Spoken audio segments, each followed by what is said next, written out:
He crescut sabent que dintre l'obscuritat sempre hi ha una ràfega de llum, que no tot és maldat, que la fosca remor d'unes veus no pot desdibuixar l'horitzó de l'esperança humana. Veure el que em vol veure, escoltar el que em vol escoltar.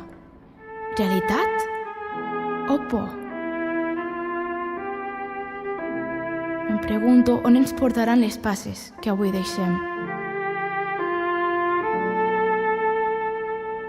Passes que ens porten per camins que, malgrat intentar evitar-los, ens atrapen i se'ns empassen, vulnerables per injúries que ens encadenen.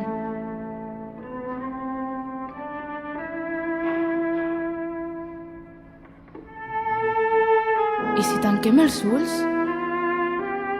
què hi veiem?